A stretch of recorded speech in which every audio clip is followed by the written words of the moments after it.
Welcome to everybody to the 4th Annual Community Connections Conference. I think it's a testament to this community that there are so many people here year after year and that it keeps growing. I want to thank Neighborhood and Community Relations for hosting this event, and thank you, David, again for the introduction. I don't want to go any further without acknowledging this has been a difficult week in the city of Minneapolis for everybody. And I want to thank the members of our community, all of you who have been expressing yourself, whether it's in an email, in a phone call, whether it's demonstrations, whatever it is. Thank you for expressing your feelings and your thoughts and your desire for a city that is better than it is now. I respect, the city respects your right to voice all of that, and I thank you for exercising it, and your right to speak up and to speak out. And I want to thank those of you in this room. Each of you is clearly devoted to making your neighborhood and your city and your world a better place to be, for you, for your neighbors, for everybody that you know, everybody in the city. And that is crucial, because if this moment tells us anything, it tells us that we do have a lot of work left to do, and that the only way we are going to be able to do it is together. So it is particularly appropriate that this Community Connections Conference happens in this city. It's particularly appropriate that it is happening today, that it is happening this week, and I am very grateful that you are here.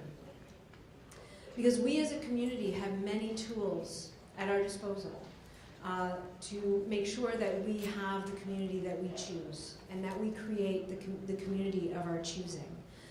This conference is one of them, a way to meet people, a way to network, a way to talk about what's important to us as a people.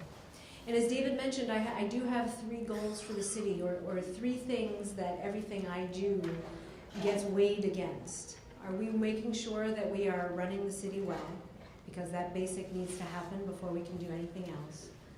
Are we doing what we can do to help the city grow? And most importantly, are we making sure that we are growing the city well and running the city well for absolutely every person in it? And for a city that does have such big gaps between white people and people of color, we need to make sure that we are addressing that as part of the fundamentals of whatever we do as a city and as a city enterprise. And as I said, as a community, we have a lot of tools at our disposal to make those 3 goals real. We have a lot of things that we do together.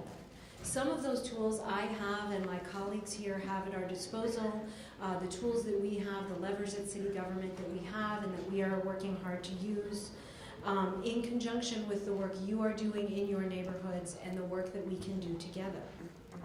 And one of the tools that we have is the Minneapolis Comprehensive Plan.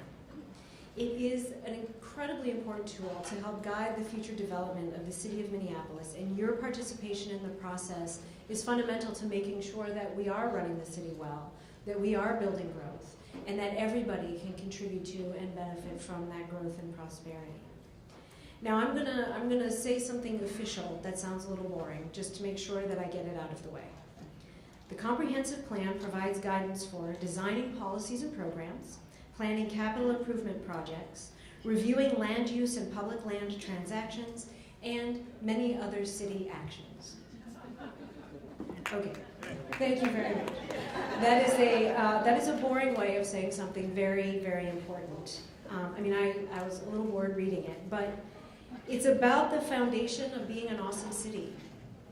It is from the ground up. How do we build and design ourselves? How do we organize ourselves physically? And how we do that in so many ways has an impact on how we can organize ourselves with one another as people, which is foundationally what this is about.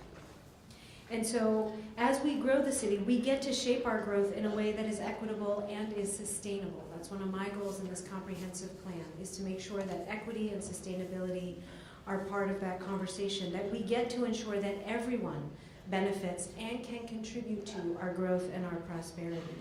We get to plan for a city with more growth and more jobs while retaining the character of our communities and our neighborhoods. We get to have safe, healthy, affordable, and connected neighborhoods. We get to ensure that our city will be resilient to climate change, and we get to do this together as a city, as a process.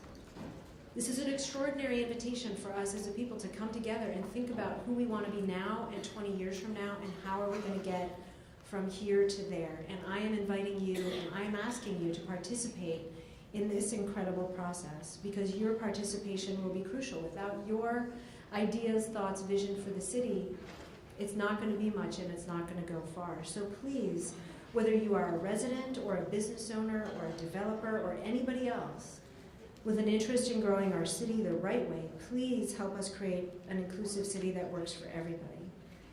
Because together we choose a vibrant, growing city where everyone contributes and participates. And this comprehensive plan, it's one of the ways we have to get there, and you're important to it.